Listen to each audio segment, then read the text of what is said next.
I think we can start then. So I'd like to welcome everyone back here to this shamatha program based on observing the mind. And now we're into the third of 6 sessions, and this one is titled Resting in Awareness.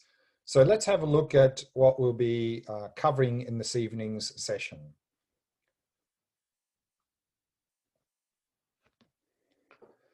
So previously, last week, the first 2 sessions, we looked at the practice of observing thoughts, and the variation of that on Friday was observing emotions. And this week we'll be looking at the practice of resting in awareness, and on Friday a variation of that called nature of mind.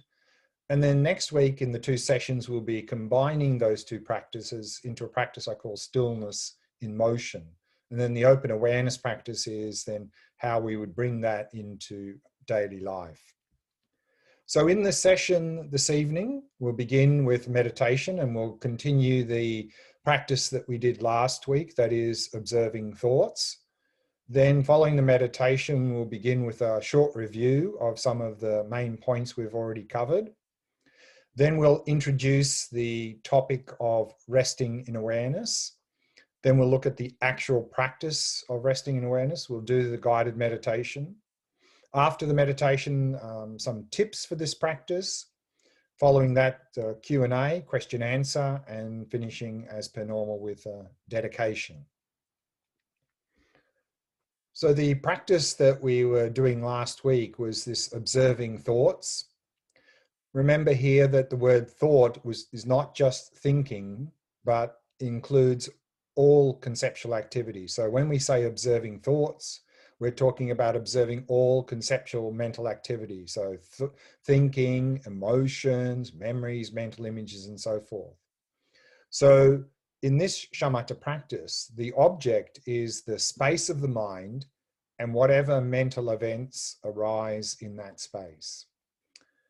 Now, we saw there, particularly on Friday's session, that often the more subjective type mental events, things like emotions, desires, mental afflictions, and so forth,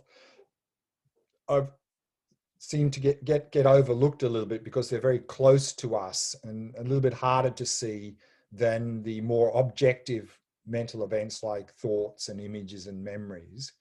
So therefore, again, in this practice that we're about to do, to pay particularly close attention to any emotions arising, particularly any sorts of reactions to anything pleasant or unpleasant. And if there's no thoughts, if there's nothing arising in the mind, then simply observe that empty space of the mind and see what comes up next. And as we saw there last week, for this practice, observing thoughts, very much recommended to have the eyes open. So the instruction there is let your gaze be vacant. And just to read a little bit about that from Alan Walls's Attention Revolution before we go to the meditation. So this is on page 86, he says the following, and that's with respect to this practice. And he's quoting a meditation text, and the meditation text says, let your gaze be vacant. And then he comments, he says, in this practice, it is important that your eyes are open, vacantly resting your gaze in the space in front of you. If you have not meditated with your eyes open, you may find this uncomfortable, but I encourage you to get used to it. Blink as often as you like, and don't strain your eyes in any way. So we're not trying to deliberately unfocus the gaze. That's just really straining the eyes. He goes on, he says, let them be as relaxed as if you were daydreaming with your eyes open. By leaving the eyes open while focusing your attention on the domain of mental events, the artificial barrier between inner and outer begins to dissolve. Especially in our materialist society, we have gotten used to the idea that our thoughts and all other mental events are inside our heads. But this has never been demonstrated scientifically. All that is known in this regard is that mental events are correlated with neural events, but that doesn't necessarily mean they are located in the same place. Even without this materialistic assumption that the mind is nothing more than a function of the brain, we naturally have a sense that we are looking out on the world from behind our eyes. But this sense of an independent subject or ego inside the head is an illusion. There is no scientific support for such a belief. And when it is inspected through rigorous contemplative inquiry, this autonomous thinker and observer inside the head is nowhere to be found. In this practice, by leaving your eyes open, but by directing your attention to the mind, this conceptually superimposed demarcation between inner and outer begins to erode. You begin to recognize that your thoughts are not occurring in here in your head, nor are they occurring out there in space. This practice challenges the existence of an absolutely objective space of the physical senses that is absolutely separate from the subjective space of the mind. You are now on a path to realizing the meaning of non-duality. So we saw there last week that one of the benefits of having the eyes open is that we really start to break down this false sense of duality. So this sort of practice is very much helping us to move into Vipassana practice. The other quintessential instruction in this practice was without distraction, without grasping, meaning that whatever comes up in our mind, don't follow it, don't try to suppress it, just simply observe thoughts, emotions, and other mental events arise and pass. If we find ourselves getting agitated, distracted, then relax, release, return. If we're falling into dullness and laxity, then refresh, restore, retain, arouse the attention. And you might like to also experiment with, if you're getting more agitated, lower the gaze. If you're getting dull, elevate the gaze a bit. And if you're finding you're constantly getting caught up in your thoughts and emotions and getting swept away, then you might like to experiment with either labeling or noting the mental events, that is, giving them a name, such as thought, frustration, image, memory, and so forth. Or alternatively, to anchor yourself in the breath, that is, to go back into the body and mainly focus on the breath, any variation of the breath practice, and then a little bit in the corner of the mind, noticing your thoughts and emotions and so on. And that will help anchor yourself. So that's what we're going to do again. So let's do that practice, finding a nice comfortable posture. Let's begin.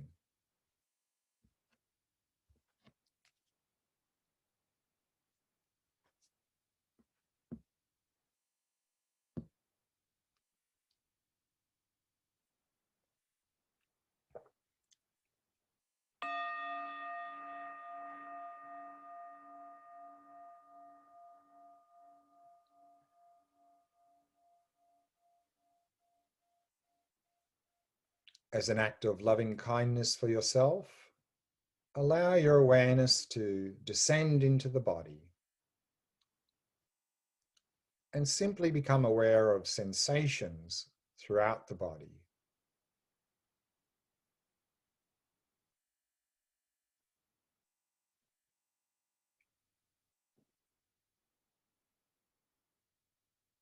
And if you notice any areas of tightness or tension in any part of the body, then use the out breath to relax and release that tightness or tension.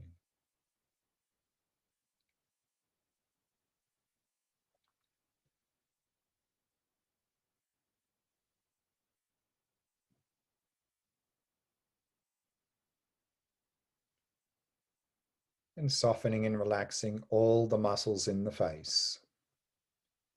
All the muscles around the eyes, soft and relaxed.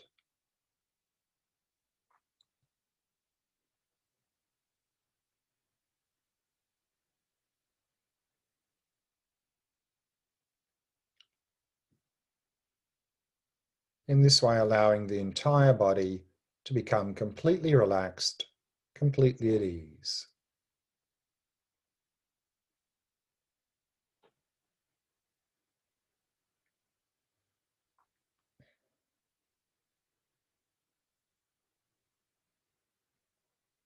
allowing the breathing to flow naturally and effortlessly.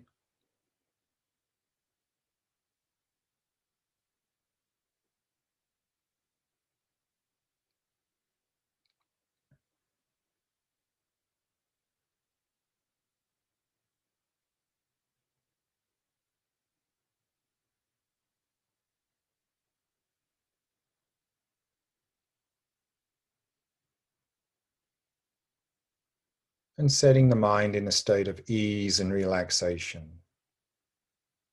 Simply allowing it to come to rest in the stillness of the present moment.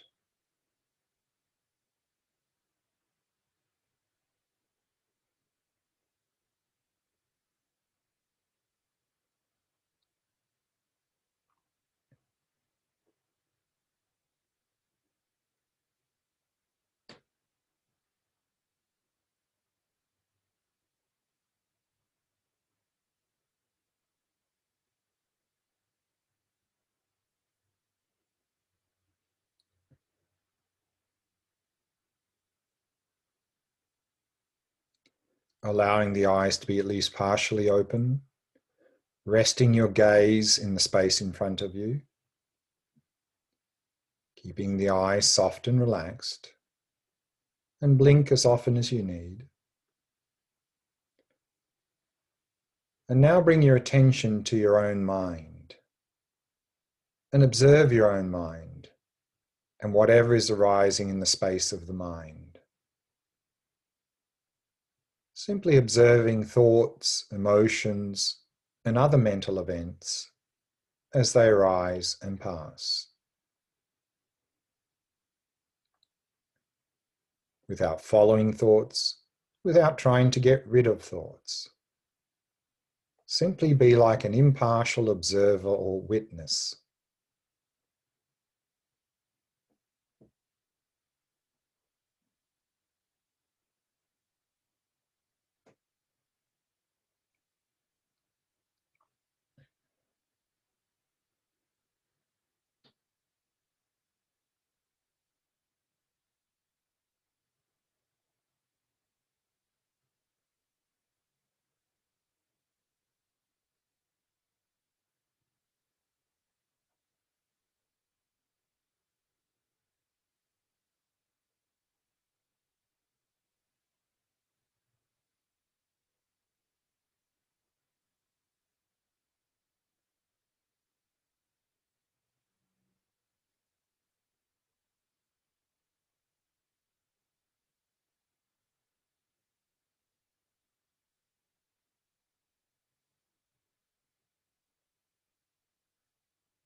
And if you found that you got caught up in a thought and got carried away, remember the first thing to do is simply relax.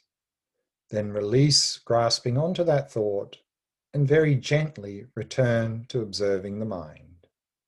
So relax, release, and return each time you get distracted.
If you're getting frustrated at not being able to observe your thoughts, observe that frustration. Or if you're getting bored with the practice, observe that boredom. Whatever arises in the mind, observe it.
And if you're constantly getting caught up in your thoughts, then you might like to experiment with anchoring in the breath.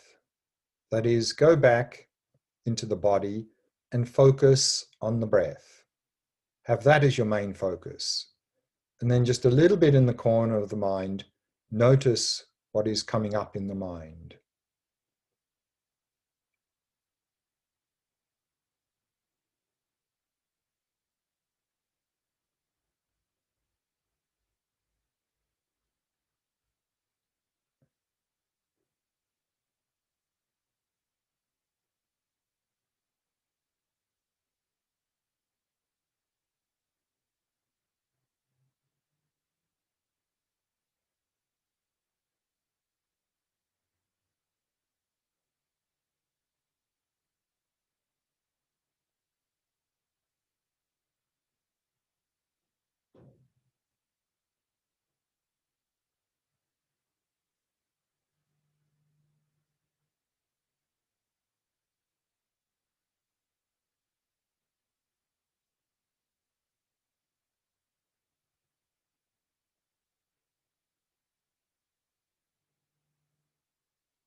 And we can bring the meditation to a close.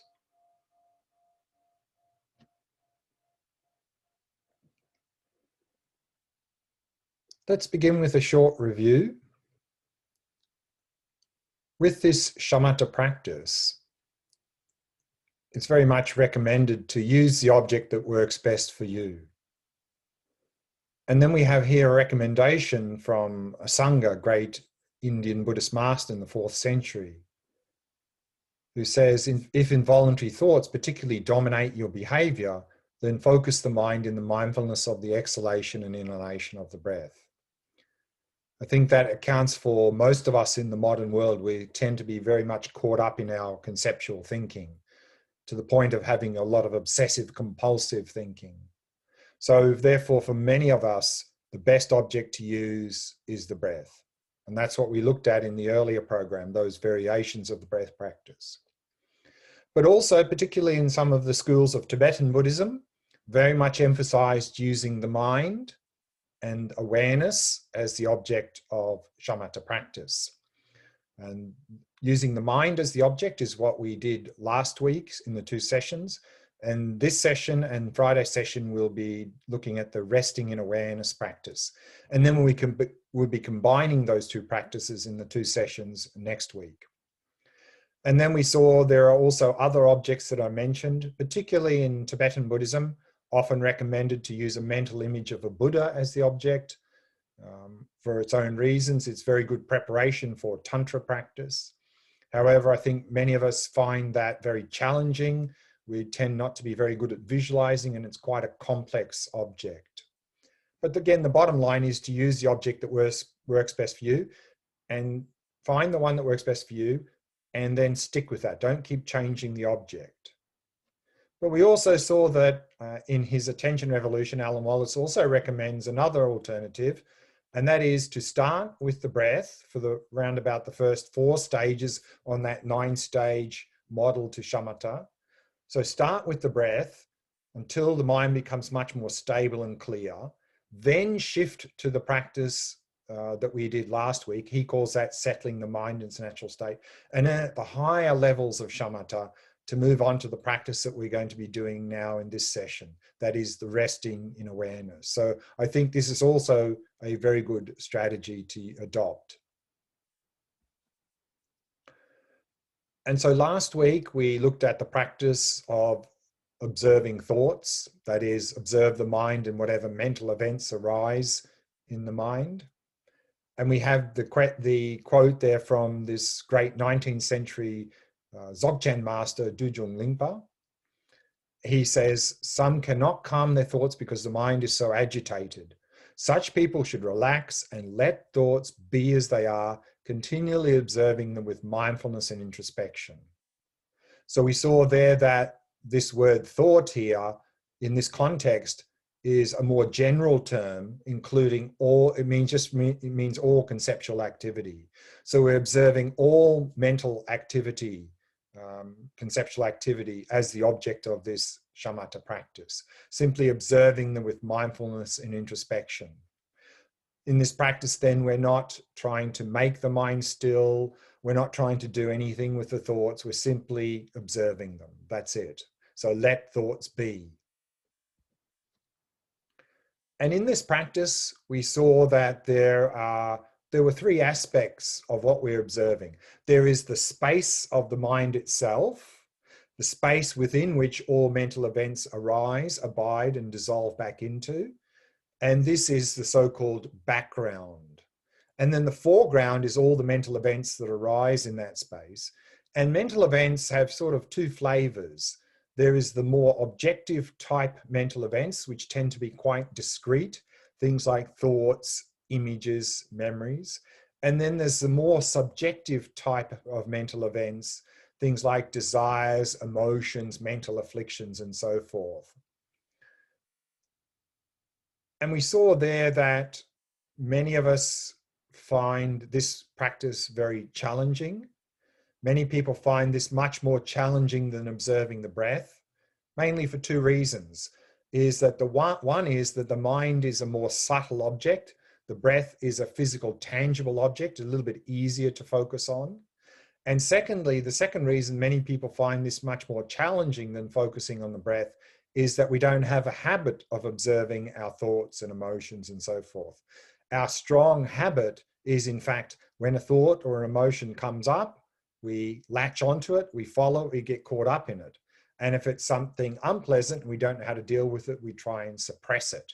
So we don't have this habit of simply observing our thoughts and emotions. Therefore, it can be quite challenging to even get into this practice. And so we introduced a couple of short-term strategies to help us to get into the practice. The very first one was that if we really don't know where we're looking and we really can't find that we can't do this practice at all, then deliberately generate thoughts every now and again. Because when thoughts and emotions come, they don't announce themselves. They don't say, here I come, be ready. Before we know it, they're there. And before we know it, we're off on some story. Whereas if we're deliberately generating a thought, we know it's coming, we can watch it and arise and then dissolve back into the mind. So we can have a little bit of feeling of success. So that's one way to start to get into the practice. And then we introduce two short-term strategies if we find that we're getting swept away a lot in our thoughts and emotions. The first of those was labeling or noting the thoughts, meaning give a name to the mental event and then you make it an object and you have a little bit more distance from it. If we're doing labeling or noting, label or note the event itself, not the contents of the event. Don't label getting angry at such and such a person or getting frustrated about this, because we'll just get caught up. Rather just go anger, frustration, image. And then the second short-term strategy that also, if you find, sometimes people find that also the labeling is not so easy, then maybe a little bit easier short-term strategy is what we mentioned in the meditation we just did. And that is go back into the body and anchor yourself in the breath. In any of those variations of the breath practice, either the full body, the abdomen, the nostrils, the rhythm of the breath, and focus mainly on the breath, have that as your anchor, and then a little bit in the corner of the mind, notice your thoughts and emotions. And then slowly over time, shift the emphasis more to the thoughts and less to the breath. And eventually you can let go of the breath altogether. In that way, you can transition from the breath to this practice. So that can be helpful as well. In terms of advantages of this practice, so even though many people find this practice of observing thoughts much more challenging than the breath, this practice has enormous potential benefits, particularly for us in the modern world. And here we had that quote from Dujung Limpa again. He says, by just letting thoughts be without having anything to do with them, all appearances lose their capacity to harm. Meaning that many of us in the modern world are the slaves of our mind. We're often tormented and overwhelmed by our thoughts, emotions, and memories. However, if we really look at what a thought, emotion, or memory is from its own side, it's virtually nothing. They have no power from their own side to harm us. They only have power if we give them power. And we give them power either by identifying them and then following them or trying to suppress them. Then they have a lot of power to harm us. So if we can develop this capacity to simply let thoughts be, as Dujung Limpa mentions, and just watch them, then they'll lose their capacity to harm because we won't be identifying with them and trying to suppress them. So we will really become the masters of our own mind. And also this is very much a healing practice, because a lot of the unpleasant thoughts, emotions, and memories that come up, we don't know how to deal with them. So we just try and suppress them. And that just brings a whole lot of other psychological and physical problems. And so in this practice, we are not suppressing. So we're allowing these mental events to arise. And so simply by acknowledging them, they can release themselves, and that can really begin the healing practice, the healing process of healing the mind, and also often healing the body in terms of improving physical health and sleep and so forth. And also this practice is very much a bridge into the Vipassana practice. By simply observing the mind and these mental events, we could intuitively come to an insight into the very nature of our own mind. And this is a bridge that we're going to cross in Friday's session. We will actually cross this bridge and go into a little bit of Vipassana practice based on this shamatha practice of observing the mind. And then the quintessential instructions for this practice, as we saw, let your gaze be vacant. In other words, to have the eyes at least naturally or partially open, resting your gaze in the space in front of you. We saw there that by having the eyes open, there are a number of advantages. One is that it helps avoid laxity or dullness. With eyes closed, much easier to drift into dullness. So eyes open can help improve clarity of attention. Also, it can help lock us more into the present moment. Even though we're not looking at something, the visual gaze is still a little bit engaged, and that only happens in the present moment, so it can help lock us into the present moment. And as we saw from the quote from Attention Revolution earlier, it really can help start to break down that false sense of duality. With the eyes closed, there's very much a strong sense that there's a me in here and a world out here, a subject-object duality. With the eyes open, that false sense of duality starts to break down. And that's going to be very helpful because actually in the Vipassana practice, the goal of Vipassana practice is to come to realize non-duality. There is no independent subjective me, independent objective world. So if we're already breaking that down a little bit in shamatha practice, that's going to be helpful later in Vipassana practice. And also the other benefit with having the eyes open in meditation in this practice, it really facilitates transitioning into daily life. In daily life, we would also like to be able to observe our thoughts and emotions without getting caught up in them. But if we've only ever meditated with eyes closed, observing thoughts and emotions, then in daily life, we generally have our eyes open. So then we're not in a habit of being able to observe the thoughts and emotions with eyes open. So it'll be much more difficult to do that in daily life. Whereas if we've already developed a habit of observing thoughts and emotion with eyes open in meditation, we can much more easily bring that into daily life. The second quintessential instruction, without distraction, without grasping. So as Dujom Lingpa says, just let thoughts be without having anything to do with them, meaning not trying to suppress them, not trying to change them, not following them, not identifying with them, without distraction and without grasping. And then we saw in terms of stages of progress in this practice, we talked about stages of release. And here we mean by the release of grasping to thoughts. Now we grasp the thoughts and emotions all the time. A thought or emotion comes up, we identify, we grab hold of it, off we go on our stories. When we're doing this practice, then the first stage of being able to release the grasping to thoughts is what's called naked release. That is, thoughts are released simply by recognizing them. That when the thought comes up and then we see the thought as a thought, we recognize the thought as a thought, then we're no longer identifying with it. We're no longer grasping it. We see it naked. That's why it's called naked release. We see the thought as a thought. It's naked as a thought. Then we can release the grasping. And if we continue to do that, and we become much more familiar with recognizing thoughts as thoughts, we'll go to the second stage of release. That is appearance and release, meaning that through the power of familiarization, thoughts release themselves. So that means that soon as a thought comes up, it's released because we're so familiar with seeing thoughts as thoughts. We're no longer grasping at them. And then the last step is self-release. And that's when we're so familiar with this practice of observing thoughts as thoughts, we never really grasp to thoughts anymore. So then there's no way that thoughts can harm us, because thoughts can only harm us if we grasp to them.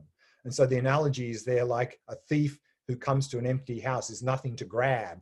So likewise here, then there's no way that the thoughts can harm us, just like the thief can't harm anyone because there's nothing to steal in an empty house.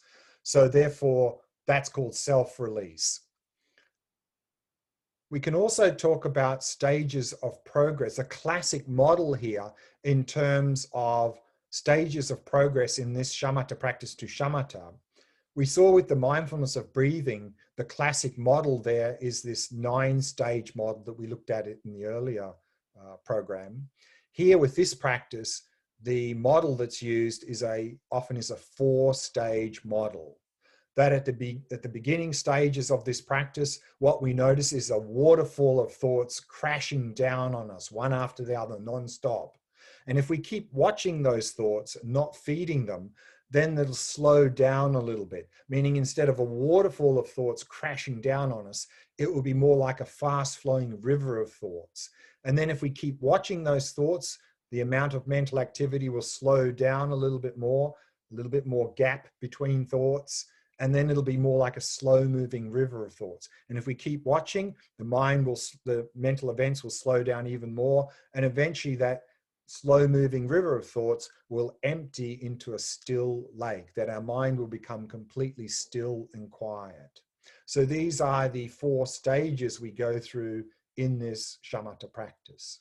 This is the model that's normally used with this particular shamatha practice. That brings us to the practice for this session, and that is resting in awareness. First, some terminology. This practice is given a couple of different names. One is shamatha without an object, or shamatha without a sign, awareness of awareness, or I prefer using the term resting in awareness. So here we can see a little bit about what is this shamatha without an object or without a sign. What does that mean? So this we'll look at again in Attention Revolution on page 130. He says the following.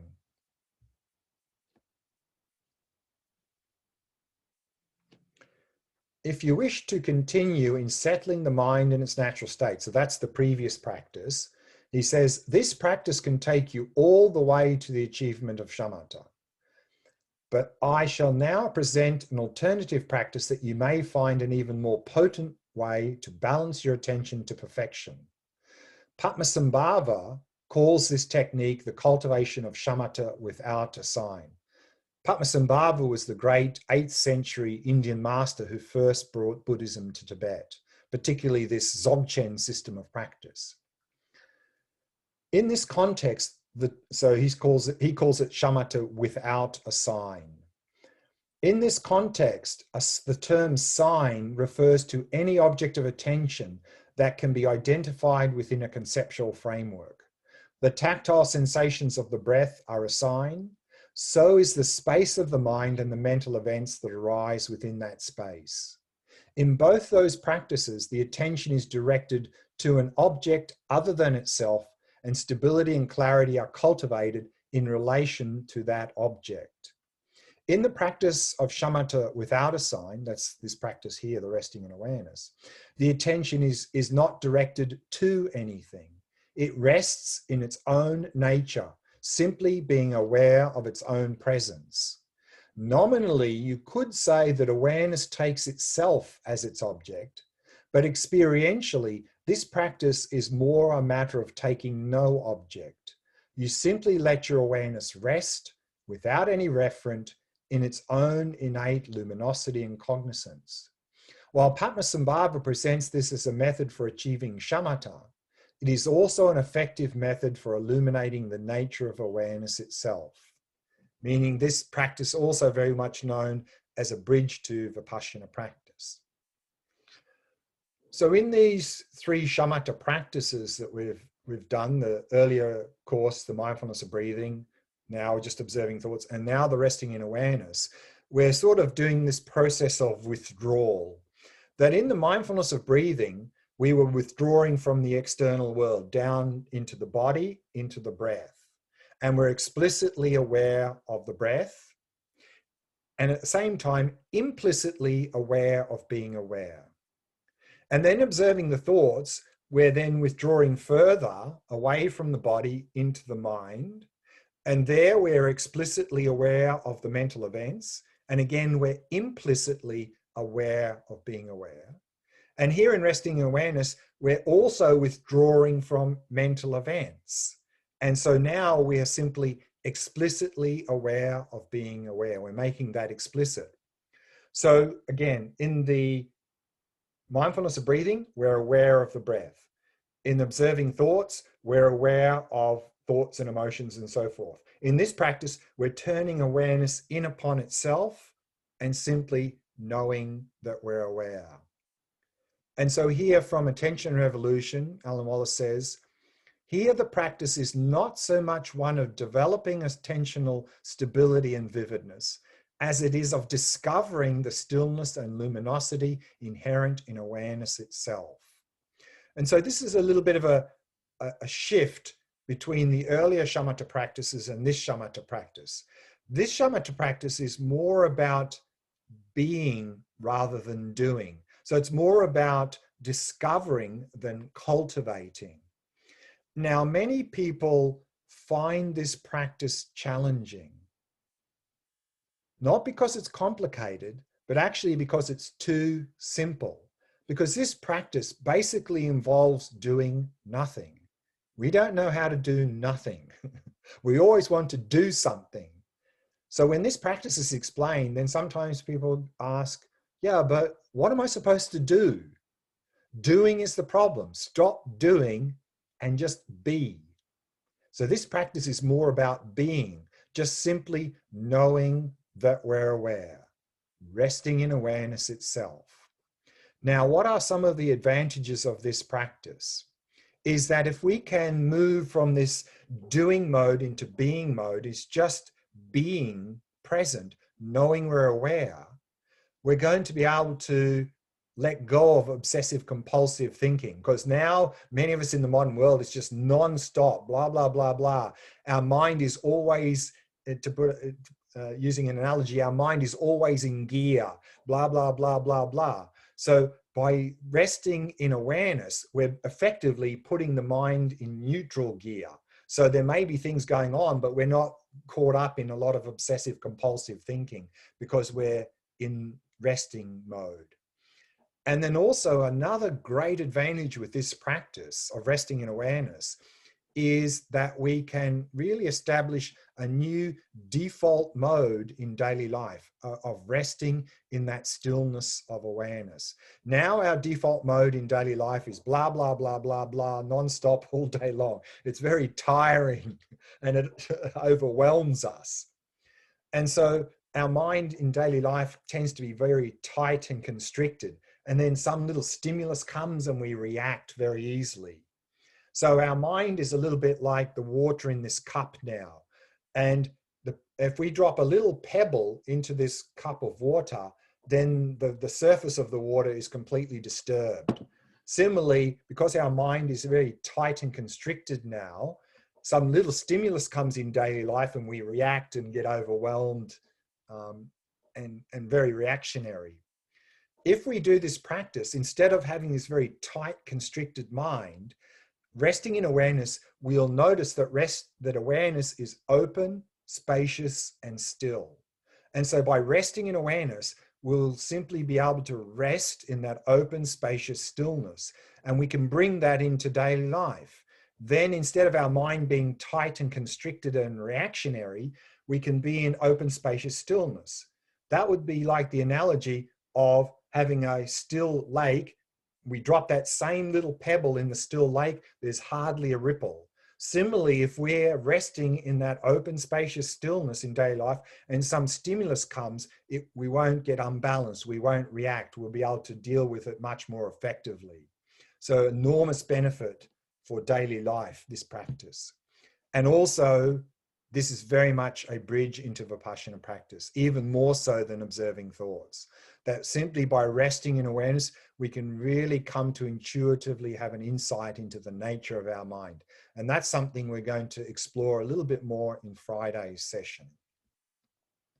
So let's look at the actual practice before we go to the meditation.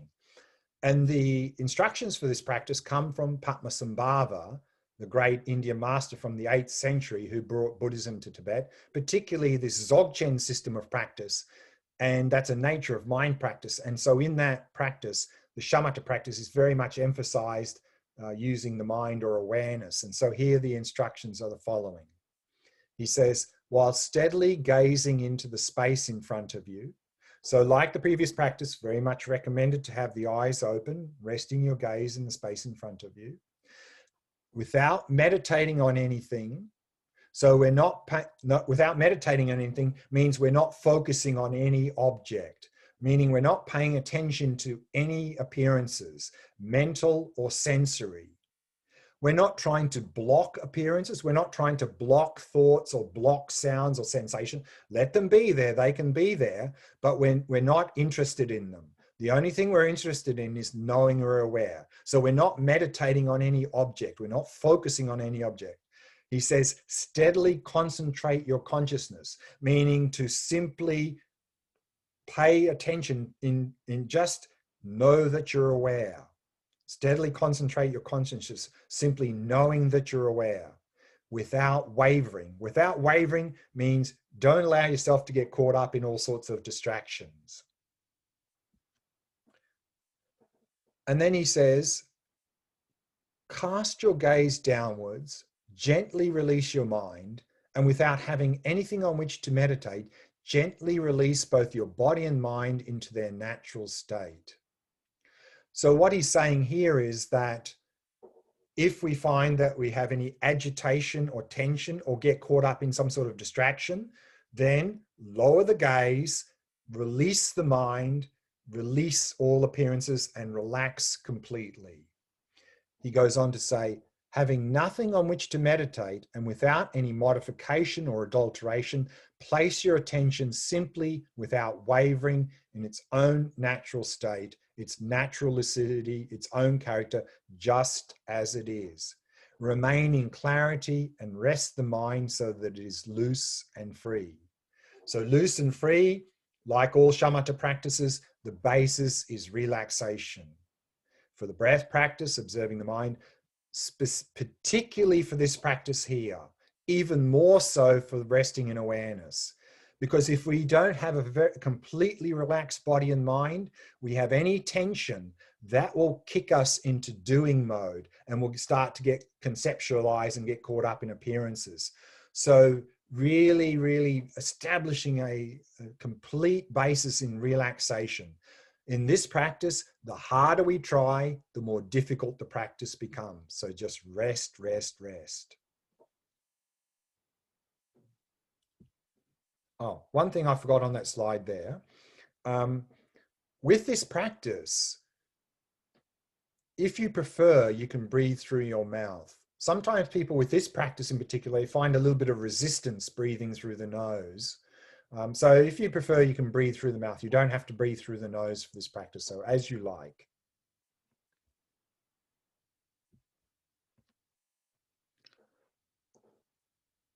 And then he goes on, Padmasambhava says, if awareness becomes muddled and without mindfulness, that is the problem of laxity or dimness. So clear it up, inspire it, and shift your gaze.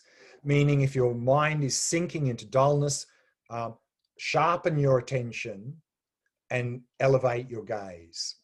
And then he says, if it becomes distracted and excited, it is important that you lower your gaze and release your awareness, to release any tension, release any grasping, releasing any appearances. And he says, meditate with alternating concentration and release, recognize the flaws of shamatha and eliminate them right away.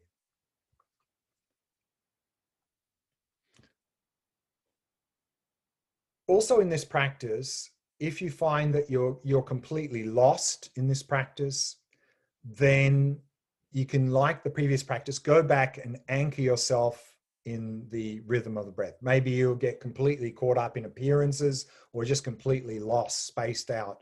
Then go back and anchor yourself in the rhythm in the breath. I mentioned the rhythm of the breath here, but it can be any one of the breath practices, variations. Have that as your main focus, and then just notice awareness, the stillness of awareness a little bit in the corner of the mind. So that can provide a little bit of an anchor point to it. So that's the practice we're going to do now. So if you'd like to find a nice, comfortable posture, let's begin the practice.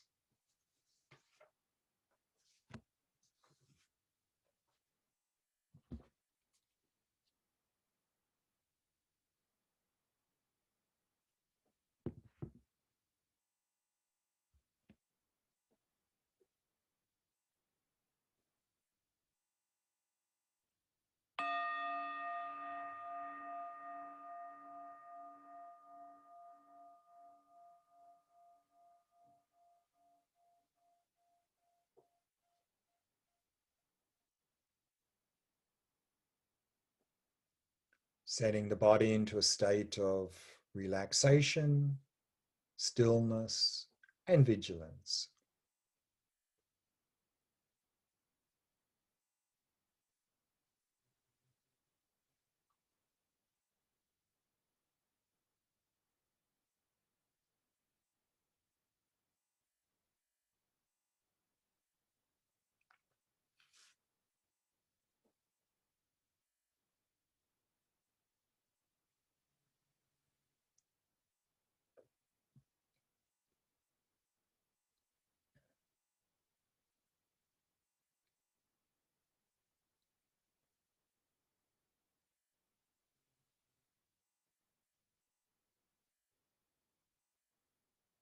And relaxing more deeply with each out breath.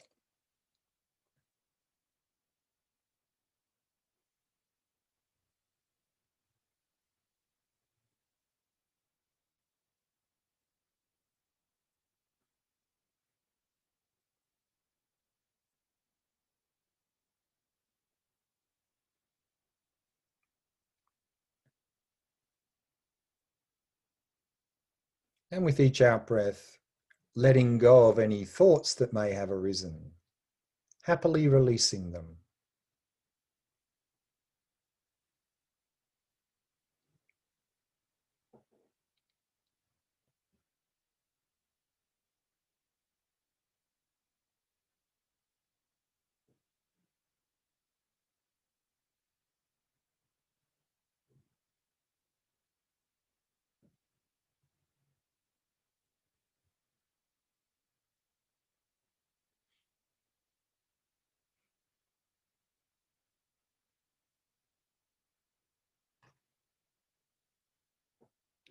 And simply allowing the mind to come to rest.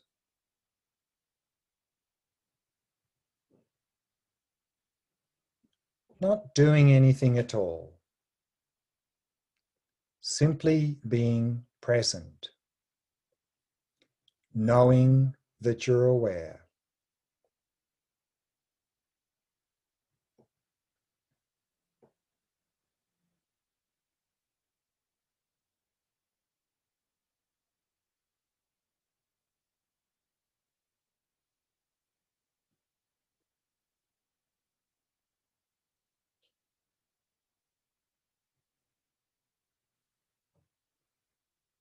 Allowing the eyes to be at least partially open, resting your gaze in the space in front of you.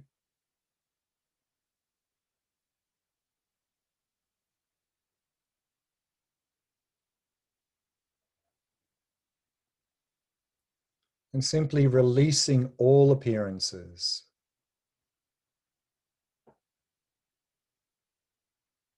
Allowing the mind to come to rest. Resting in awareness itself. Knowing that you're aware.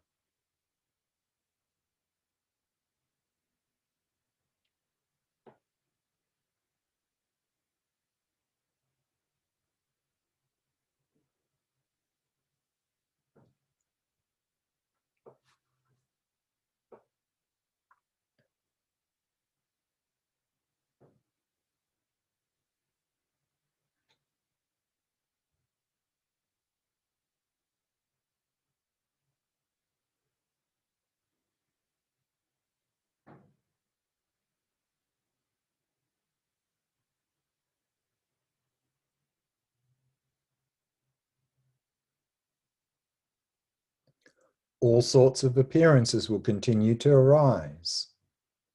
Thoughts, emotions, sounds, sensations, and so on.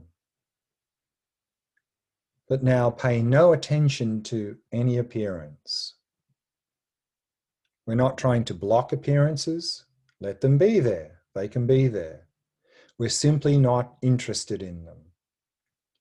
The only thing we're interested in is knowing that we're aware.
And if you notice any agitation, tension, or distraction, then lower your gaze, release awareness into space, releasing all appearances and relaxing completely.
And if you find yourself falling into dullness or drowsiness, then elevate your gaze and sharpen your focus, knowing that you're aware.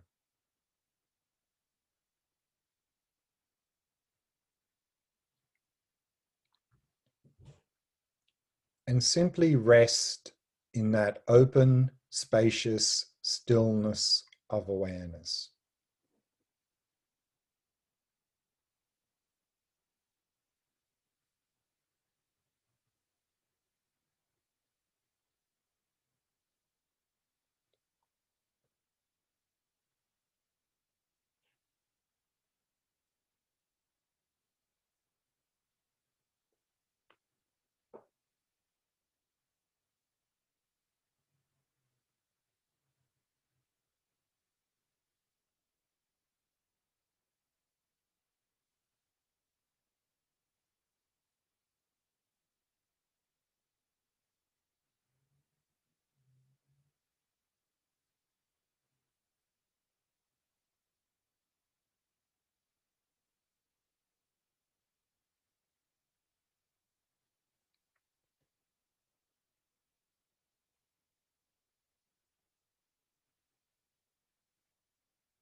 And we can bring the meditation to a close.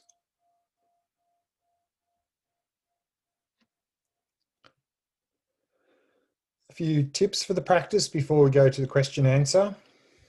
First is, how do we know if we're doing this practice correctly? Well, if we're paying attention to any appearances or there's no awareness at all, we're completely spaced out, then it's incorrect. So correct practice means not paying attention to any appearances, not following any appearances, and there is awareness there. And some very good advice here from great Indian master Tilopa, Mahamudra master from the 11th century. It's a very short text, the 6 words of advice. And he says, don't recall, which means let go of what is past, so don't go off into the past. Don't imagine means let go of what may come, so don't jump into the future. Don't think, meaning let go of what is happening now, so don't start thinking about what's going on in the present. Don't examine means don't try to figure out anything, so this is not a Vipassana practice, this is a Shamatha practice. Don't control means don't try to make anything happen. And rest means relax right now and rest. And really, this is one of the keys to this meditation is relaxation. The harder we try in this practice, the more difficult the practice becomes. Because it'll push us out of being mode into doing mode. So really establish that basis in relaxation. A few more tips here, and then we'll go to Q&A. And again, quote from Padmasambhava, he says, let the mind be like a cloudless sky. Like a cloudless sky, be clear, empty, and evenly devoid of grasping, and settle it into utter vacuity. In the earlier practice we did of observing thoughts, sometimes the analogies used is that the mind is like the sky, and the thoughts are like clouds moving through the sky. So we're watching the sky and all the clouds moving through the sky. This practice is more about being the sky than watching the sky. So this practice is much more sort of a non-dualistic flavor to it. In the observing the mind and mental events, there's a sense of being an observer, observing the mind and the mental events. Whereas here we're turning awareness in upon itself. So experientially, it has a much more sort of non-dualistic flavor to it. And then he says, by doing so, there arises the shamatha of joy, luminosity, and non-conceptuality. This, like mindfulness of breathing and observing the mind, the goal of resting in awareness, this practice of resting in awareness, the goal is shamatha, to cultivate single-pointed attention. And when we achieve shamatha, regardless of whether we use this practice, observing the mind, the breath, or any other object, 3 qualities of mind will really manifest fully. They are joy, or in other words, bliss, luminosity, which is another word for clarity, and non-conceptuality. Now, these 3 qualities will start to manifest as we move along the shamatha path. Again, regardless of whether we're using the breath, the mind, or resting in awareness or some other object. We'll start to notice the mind becoming more and more clear. We'll start to notice the mind becoming more non-conceptual, meaning more still. We'll notice the mind starting to get a little bit more joyful and blissful. And the meditation texts warn the meditators, shamatha meditators, about these 3 qualities, because they're all very nice. And it's very easy to get caught up in craving and attachment for these experiences. When the mind becomes crystal clear, has a lot of bliss, it becomes completely still. We go, oh, that's so nice. I like that. I want that. And of course, if we get caught up in craving and attachment to these qualities, our whole shamatha practice will disappear. So to not get caught up in craving and attachment. Also, particularly for this experience of non-conceptuality, there's a warning here about not misinterpreting this experience as an insight into emptiness. what qualities do we experience when we realize emptiness? We experience clarity, bliss, and non-conceptuality. However, non-conceptuality in the context of Vipassana practice of emptiness is very different to the non-conceptuality here. The non-conceptuality here is simply because our mind has become still. We're not realizing non-duality, whereas non-conceptuality in a Vipassana practice of emptiness is a realization of non-duality. So not to misinterpret simply the mind becoming still as some sort of profound experience or realization of emptiness, of non-duality. So when these qualities start to arise in our shamatha practice, when our mind becomes more clear, more blissful, more still, then use these as signposts that our practice is going in the right direction. And then use these very experiences to go deeper into the practice, and don't get caught up in craving and attachment for these experiences. So that's a few tips for the practice. So now we have time for question answer. So you got some questions, Miffy? Yeah, there was a question that slipped through from last week that I didn't notice from Richard Taylor, asking why. So it was to do most like with last week's meditation of why does naming a thought give you distance from that thought? Right, because then it becomes an object. We can't, I mean, if we identify and get caught up in a thought, the thought becomes a subject, and then we're stuck.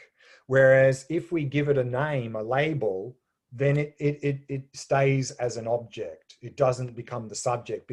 And so that's why we will have a little bit more distance. And also by labeling the event, we're not focusing on the content, because it's the content that often gets us caught up. You know, if we are seeing something attractive and we're getting craving and attachment arising, then as long as we're focusing on the object, the craving and attachment will keep going. Whereas if we notice the craving and attachment coming up, and then we label that event, craving, attachment, then we are focusing on the event itself and not the content of the event. So then we won't get caught up. So therefore, labeling or noting will help avoid getting caught up in the mental events. And is that then this meditation that we just did, is that taking it another step and like not labeling anything, so it's becoming more of a subjective experience of awareness again? You mean the meditation we just did now, or as opposed to the one? No, the one we just did now. Yeah. Like turning the mind in on itself in a way. Yeah. So remember the practice we did last week, observing thoughts, is the object is the mind, the space of the mind, and whatever mental events arise in that space. So experientially, it sort of has a very dualistic flavor. There seems to be an observer, a subject observing the object, which is the mind and the mental events. Whereas in this practice, experientially, it's a much more non-dualistic flavor, because we're turning awareness in upon itself and simply knowing that we're aware. So the difference being, instead of observing the sky and the clouds of the thoughts, we're being the sky in this practice. There will be clouds of thoughts still going through the sky of the mind in this practice, but in this practice, we're not interested in any appearances. We're not trying to block thoughts. We're not trying to get rid of them. We're just not paying any attention to them. In the previous practice, we were paying a lot of attention to them because they were the object. Whereas here, we're not interested in them in this practice. We're simply interested in knowing that we're aware. Yeah, because that's what I was struggling with, that what is actually the difference between this one that we just did and the observing the thought. So it's to do with that experiential difference of the subject. Yeah. Is it? Yeah. I mean, nominally, as we saw in the attention revolution, nominally, you could say in this practice, we are taking awareness as the object. But experientially, it doesn't really feel like that, because it's a much more non-dualistic sort of experience to it. Is just being aware, knowing you're aware. So it's more like being the sky than rather than observing the sky. So experientially, it feels a little bit different. Yeah, because I mean, generally my only experience of, not having any, not necessarily not having any thoughts, but involvement in thoughts is just when you're in a deep sleep. So, Exactly. But see, the thing is, in this practice, thoughts can be there. We don't care. So they're okay. It's okay. It's not like to be able to do this practice, we have to have the mind quiet. If that's the case, we're in trouble. So we don't need the mind to be quiet to do this practice. There can be thoughts there. We're just not interested in them. The reality is, of course, now we have a strong habit that whenever a thought or emotion or something comes up in our mind, we grab it and follow it, grab it and follow it, grab it and follow it. So yes, in this practice, even though we're not interested in those things, due to our habit, that when we're resting in awareness, when a thought comes, we probably will start to get caught up and get swept away. Then we just let it go and just come back and just stay in that awareness, just rest in that awareness. And so this practice, it can be then a little bit easier than the previous practice, because in the previous practice, we were trying to observe thoughts. And by observing thoughts, there's much more probability of getting swept away than in this practice where we're basically ignoring thoughts. So you probably will find in this practice less likely to get swept away than in the earlier practice, because here we're just ignoring them. Again, we're not trying to block them, we're just ignoring them. Okay, that's a very helpful distinction between those two meditations. Then also Marius has a question that you actually touched on about, are we getting into emptiness in this meditation? So that's actually before you mentioned emptiness that he wrote this. Also mentioning that Marius was saying that the concept of time seems to disappear. So you can just say a little bit more about that. Yeah, exactly. I mean, like time is a concept, isn't it? And so what we are doing in this practice is we are really getting out of the conceptual mind. And so then time, we measure time by things happening, and then we notice time because of that. But here we are not focusing on any appearances. And so then the whole idea of time sort of gets a bit shaky. And also in terms of emptiness, and that's something we're going to be looking at in more detail. We're going to do this practice again on Friday, but we're going to sort of cross the bridge a little bit into Vipassana territory. So remember that the difference between shamatha and Vipassana is that in shamatha, we're just observing. In Vipassana, we're questioning. So what we're going to do in Friday's meditation on this practice of resting in awareness, we're going to introduce a little bit of questioning. But as we saw in the attention evolution, in this practice, even without questioning, simply by resting in awareness, if we're a bit intuitive, we could even come, without the deliberate questioning, investigating, you could intuitively come to an insight into the nature of the mind. So this practice, as it stands, without questioning, can even lead to an insight into nature of mind, emptiness of the mind directly, because if we're a little bit intuitive. Okay. But more on Friday. We'll talk a little bit more about that on Friday. With this experience of the concept of time disappearing, so the Western scientific kind of explanation of time of being like an arrow of time, purely subjective, but that's kind of our type tight moment by moment experience. Is that what gets loosened in this meditation, that it becomes, instead of like an arrow, more like a field? I mean, even in science, you know, I mean, they used to think time was linear and objective, but of course that idea has gone out the window a long time ago with relativity and so forth. You know, you can bend time and so forth. So, you know, time now in the scientific field, I think, is much more fluid than it used to be. And certainly from a Buddhist perspective, that's that the time again is just really it's a concept that we developed to help to explain everything. And without those reference there, then it's very easy for that sort of sense of time to drop away. That particularly, you know, when there's no appearances as such, there's just awareness. If you're really resting in that state very well, you could be resting in that state for an hour or two, and it may, and at the end of it, it might feel like you were there for 5 minutes. Literally 5 minutes, not more. Okay. That's the end of the questions for tonight, Glenn. Okay, sure. We're just about run out of time anyway, so let's leave it there then. Let's finish with some dedication. So I'll get the dedication slide up again.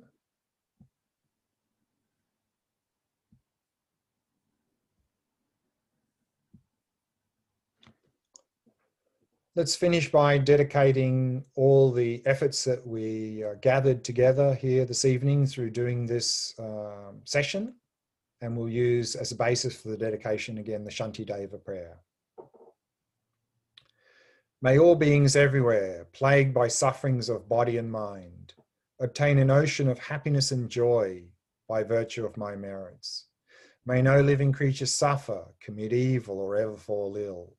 May no one be afraid or belittled with a mind weighed down by depression. May the blind see forms and the deaf hear sounds. May those whose bodies are worn with toil be restored on finding repose. May the naked find clothing, the hungry find food. May the thirsty find water and delicious drinks. May the poor find wealth, those weak with sorrow find joy. May the forlorn find hope, constant happiness and prosperity. May there be timely rains and bountiful harvests. May all medicines be effective and wholesome prayers bear fruit. May all who are sick and ill quickly be freed from their ailments. Whatever diseases there are in the world, may they never occur again. May the frightened cease to be afraid, and those bound be freed. May the powerless find power, and may people think of benefiting each other. For as long as space remains, for as long as sentient beings remain, until then may I too remain to dispel the miseries of the world.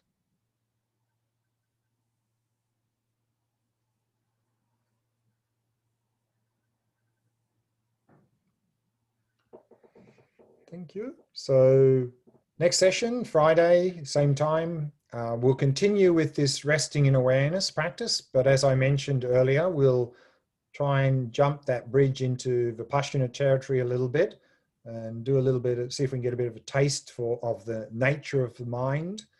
And in that session as well, we'll talk a little bit more about what is the mind and some of the features of the mind, since that's what we're resting in, this awareness in this mind.